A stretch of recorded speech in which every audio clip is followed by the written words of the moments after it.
Oh, hello there. Yes, well, good grief. Is it only Thursday? Yes, it is. Right, anyway, leaving that aside, yesterday I was going through the history of America with a student of mine, using an American brief, broad sweep of the birth of the nation up to 1900. And the thing that struck me most of all about it was it didn't mention migrants at all, not once. It was simply people were there, and there was a brief throwaway line on the Oregon Trail, and who knows what that was. Yeah, just nothing. And, sort of offhandedly, various Indians were at various times massacred. Bit bad.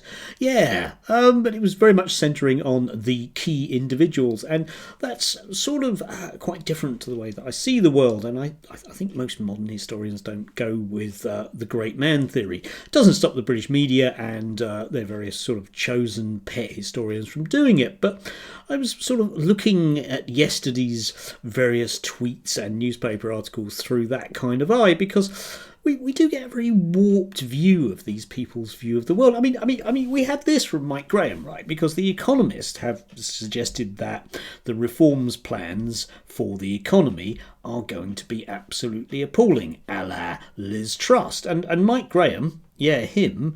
I don't really know about Mike Graham. I don't know if he actually is that stupid or pretends to be that stupid, or if it's a subtle mixture of the two. It's very hard to tell. Anyway, The Economist is a woke magazine that wouldn't know an economic strategy if it fell over one, which got me thinking about, the entire history of Thatcherism, basically a broad brushstroke of history compared to just, one little bit, where The Economist was basically the go-to magazine for all of the neoliberal Thatcherites out there. Still, I'm sure Mike knows better than they do. Maybe I don't know that The Economist is finally learning a thing or two about economics. It's unlikely. I mean, in a similar vein, we had this from Britain First. Hull, 1904. How beautiful Britain once was. Beautiful families enjoying a safe day in the park. And again, that kind of, in the way that only right-wingers can, not knowing anything about history whatsoever, because, they're very concerned about history. Spitfires, Winston Churchill, White Cliffs of Dover, we abolished slavery. And after that, it's all just a bit of a muddle, really, isn't it? But there were definitely no brown people here. But the problem is with Hull in 1904 was that the murder rate was enormously high, and loads of other things were really wrong vis-a-vis per capita people being assaulted with knives and things, far higher than today. Still, that's just me being a wokist factual person, I suppose. Yes, anyway, again, that kind of weird view of the world. Article by Suella Braverman, the voice of the ordinary person, against the elites, isn't she? Starmer's migration turn show how even the elite now can't defend multiculturalism. His words are a welcome start, but they must be matched by real action if we are to restore a shared sense of nationhood. Yes, we must do that, mustn't we, Suella? It's just, I don't really understand how Keir Starmer is a member of the elite, but she isn't. I mean, I think by her reckoning, I am as well. I mean, she gets articles in the Daily Telegraph, and I end up, talking to the ether or you lot, depending on which view you have of that. I mean, you lot are lovely, obviously, it's just the ether. Well, it's that thing that comes in between nitrous oxide and chloroform. History fans, just an odd view of the world, isn't it? That they're the elites. I mean, Jacob Rees-Mogg does the same thing, and he lives in a castle. Not elite or something.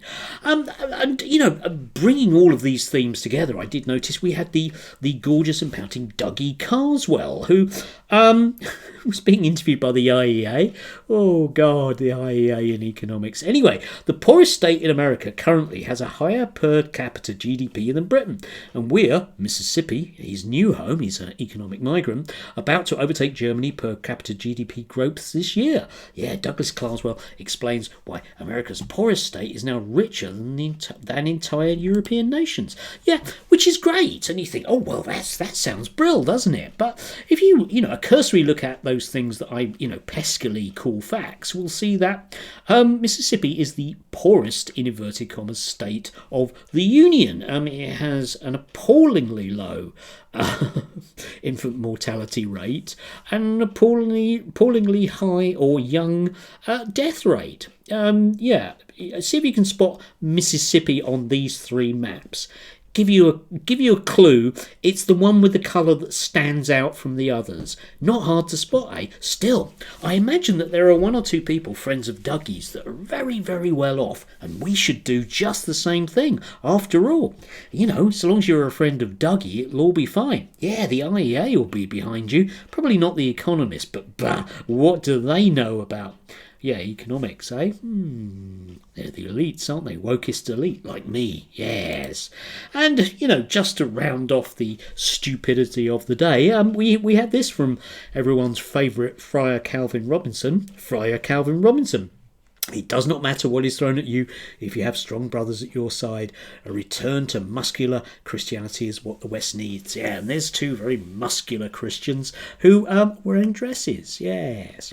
These two guys, who are real born-again misogynists, will sit next to anti-trans activists on stage, and none of them have any sense of irony at all. You can't make this stuff up. Still, I can, obviously, because I don't deal in facts, because I'm not, Mike Graham or Britain First, and I'm just a wokest elite like Keir Starmer and The Economist. Unbelievable. Anyway, do have a smilesome Thursday. You do have to laugh at them, because after all, metaphorically or otherwise, they are muscular Christians in dresses. God, they look hard, don't they? Ooh, don't fancy yours much, though. Whew.